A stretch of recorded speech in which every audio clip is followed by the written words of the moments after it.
So I want to show you how far I hit every club in the bag, including driver. I'm going to show you club head speed, ball speed, because driver was a bit of a surprise.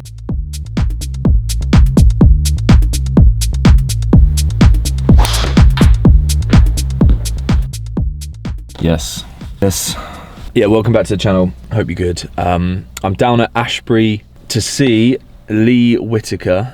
So today, basically, what we're going to do is get some real numbers. I haven't had my driver speeds tested for a long time. It's going to be interesting to see sort of like what speed I can get up to now after a big layoff, after not being able to get in the gym. I've been doing cardio, sprints, some bodyweight stuff and some overspeed training, so I'm excited to see like what speed I'm at, as well as just generally see where the swing is, because at this moment in time all I've been doing is doing swing work, trying to get my body moving in a better way. To this point I don't actually know where the ball's going, so we're going to find out today. Yeah, we've had a storm last night.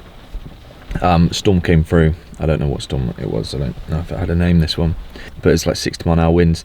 My net was completely destroyed in the garden, and even the mat has somehow like flipped on its head and is against the fence. This is my baby. Do you want to show us around, a little guided tour?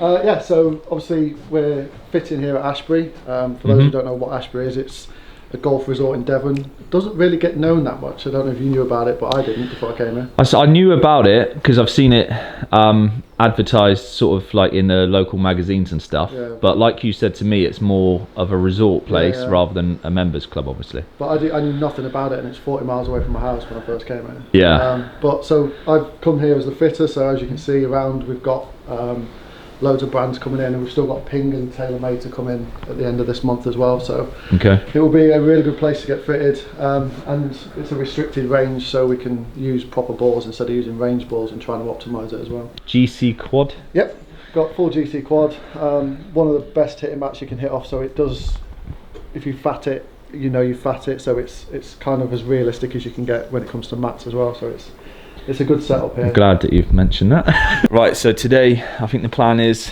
mate, I don't know where the ball's going at all, because I've just been hitting into a net in my back garden for the last. Which is why I messaged you and said, you know, you're more than welcome to come down and use this. No, I appreciate it. So I think we'll just hit some balls and then. Well, we can go for a full fitting if you want. Yeah, let's do that. Like a proper gap in. Yeah. So find out how far I'm hitting each club. Yeah, because you want to know how. Look, you said in your video you want to know how far you're hitting it, so yeah, find out how far you're hitting it. All right, cool. Let's get started.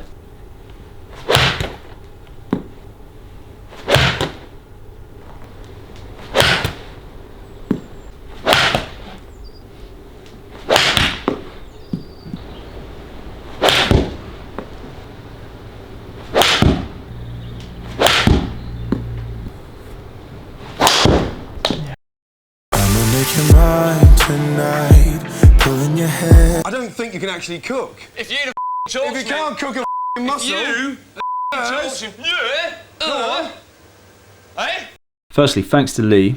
Thanks, mate, for letting me come down. And also check out Lee's channel. Yeah, he's doing a lot of good club reviews at the moment, so go and check out his channel. It's quite interesting, actually hitting shots and seeing where they go, because a lot of the stuff that I've been doing is working on specific movements that I'm trying to implement at the moment. And it's kind of good to practice that away from seeing where the ball goes to a certain extent. Now as it gets closer to competition, I need to start seeing where the ball's going. So some of the shots I was really surprised to see the ball flight. So what feels like a movement and is producing a specific ball flight, like there was a few drives that I hit that I thought I was turning over, but in fact I was like cutting 20 yards. And I spoke to Ryan on the way home, and I was like, mate, like what was that? And he was like, mate, it's normal, like if you've been hitting balls in the net for a while and you're not actually seeing the ball flight, your mind can make the corrections from actually seeing where the ball goes to what move you're putting on it. And he said it won't take long once you start hitting balls and seeing where they're going to actually start to get an understanding of like where the club face is, basically. So I want to show you how far I hit every club in the bag, including driver. I'm going to show you the stats, club head speed, ball speed. Some of the shots were a bit of a surprise, like driver was a bit of a surprise to see what was happening. So I'm going to talk through that as well. So firstly, we're going to have a look at the driver numbers. Actually, there's quite a lot of random numbers here. The ones with the X's, we didn't get a reading on. The ones to look at really for club data is the ones with the numbers as well. Now, club head speed was averaging around 124, and I hit one hard and it went up to 127.5. The face was generally open. Like, I don't really know at the moment exactly where the face is, just because I'm not accustomed to actually seeing the ball flight. My path was generally left, and angle of attack was averaging about 1 degree on the up. One of the things to look at is efficiency, so your smash factor essentially. Now, generating around 125 mile an hour club head speed and averaging, I think you're going to see the numbers in a second, averaging around 175 miles an hour is really bad efficiency, and that was mainly due to open face, strike, and just generally not getting what I should out of the speeds that I've got. I mean, like I said, I haven't been able to train. I'm gonna get my speeds up to, I think I can get to around 130 quite comfortably, whilst also taking care of what I need to take care of with the swing. One of the things I do need to focus on is maxing out the speed with the other numbers. So now into the wedges.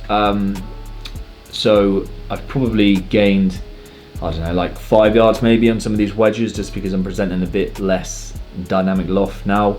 So 56, 116 carry, 123, 133 and 147 average with pitch and wedge. 9 iron, 157 carry, 8 iron, 173, 7 iron, 185 and 6, 203. One thing that I am noticing is that my launch angle has definitely come down. Dynamic loft is lower, and that is just due to working in some of the things that I'm working on. Onto 5 iron, 219, 4 iron, 236, 2 iron, 261 average carry. So these are all like fairly consistent with where I am, where I've been generally. I probably lost a bit of speed, now I'm getting it back again before I push through to hitting new levels or getting back near like the long drive numbers with a better golf swing.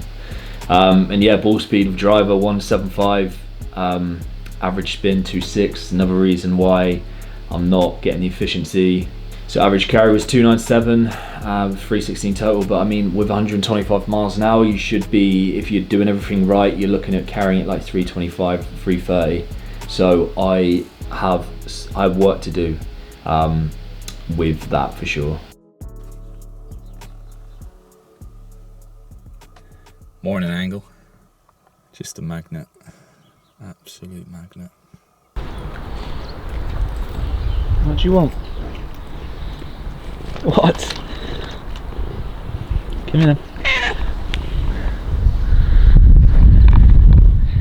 Oh, headbutting the camera. Hello. You can sense good people, these animals, you know. Right, well, I've got a train now, mate. Sorry.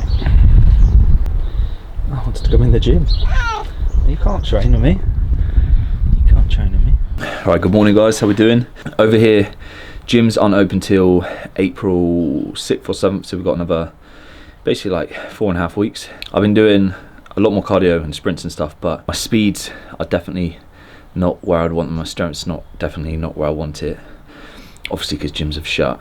Now you can do as much overspeed training and get your body moving in the right way as you want, but I don't think there's any substitute for doing strength and hypertrophy as well. So as of today, I can actually access this gym. I'm just going to do 3 days a week, push, legs, pull, split. So I'm going to put it together over the next few weeks, so when gyms are open, if you want to get on the same program that I think is going to be perfectly suited to putting on some mass, putting on some strength and a lot of speed, then I'll get that ready for you.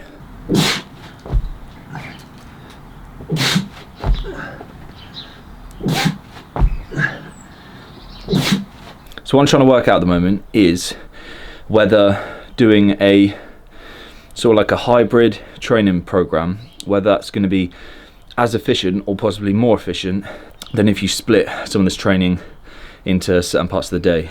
Studies that are showing that if you mix your power and strength slash hypertrophy, because I'm going to sort of do them in cycles, so like a half of it's going to be hypertrophy, half of it's going to be strength.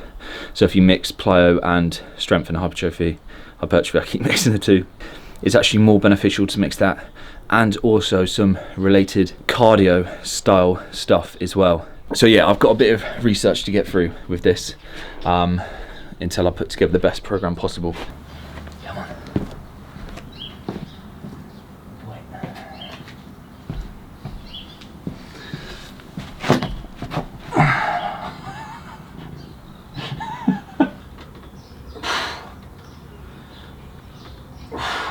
literally so frustrating about training that if you do go months without it, you just get so weak. It's like 70 kilos is my starting hypertrophy weight on bench, which is not good.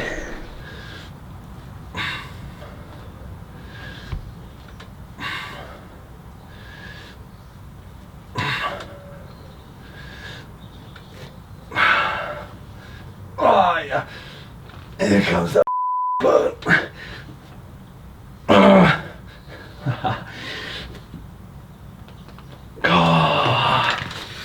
Oh, I miss that feeling. Forgot how nice it was to get that burn again. But it's just good to get a session in where you're actually feeling like you're doing something. Bodyweight stuff is as, I mean, if you've just got access to bodyweight stuff, there's ways you can do it to make it beneficial, but obviously you can, you know, progress with bodyweights, calisthenics, add weight to press ups, add weights to pull ups. But in order to be really good at calisthenics, essentially it's your strength to bodyweight ratio.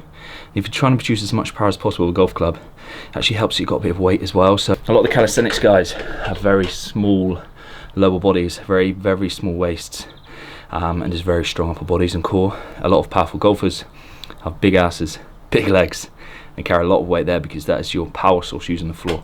And then upper body strength, well, it helps as well. Continue the kinetic chain to produce those big drives.